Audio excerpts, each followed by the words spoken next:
I'm here on Pippins pregame with head coach Marcus McKimmy. 5-4 win over the lefties pitchers duel throughout. What made Curtis Bayfus so hard to get to through those 7 innings? Well, he's an all-star, man. He does what he does. He was really competitive from pitch one in the strike zone with his fastball. The breaking ball was plus. Was really super sharp the first 4 innings for sure, and into the 5th.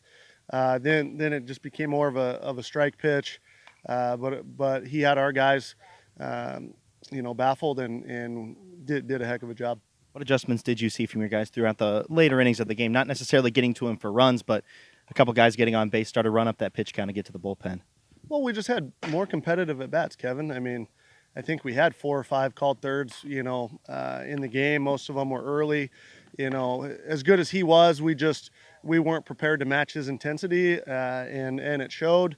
All of a sudden, when we started competing and swinging the bat, that's when the 2-out error happened on the good swing by Robert Ball that got our first run, and Lash fought off a tough pitch with 2 strikes that led to the 2-run error in the late in the game. I mean, shoot, it's in games like that with 2 good teams, and really we saw 2 all-stars from them, A and B, with Yellen coming out of the pen, first guy out. That's what you've got to do. Runs are at a premium. You don't get many opportunities to score, and fortunately for us, we had a little luck too.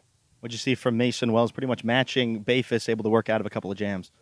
Well, kind of tale of 2 different stories with similar results. I mean, Mace bent, but he didn't break. He gave up a lot of hits in situations that couldn't hurt him, and then he really buckled down when he needed to make pitches and get key hitters out, and did a phenomenal job. Was able to really almost get through 7.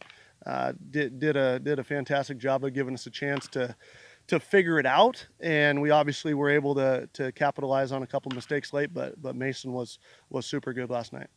4-run 8th inning leads the team to a win. Chris Arpan gives you a couple insurance runs with the 2-run single in there as well. How big has he been coming off the bench in those types of situations to get it done?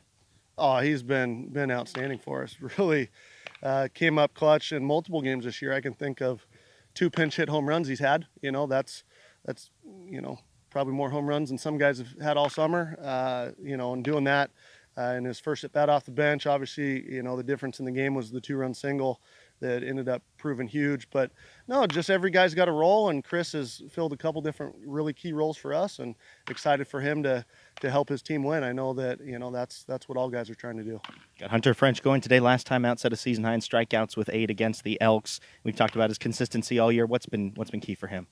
Well, he's made every start on time, and he's his ability to just repeat and be competitive every start. I mean, being a starting pitcher in this league is hard to do, and to give your team a chance to win every start is really an above average thing to say about a guy, and Frenchie's been as dependable as they come, and at least my experience in this league, we wouldn't be where we're at without him. All right, Pippins, look for 10 straight against the AppleSox. First pitch tonight at 6:05.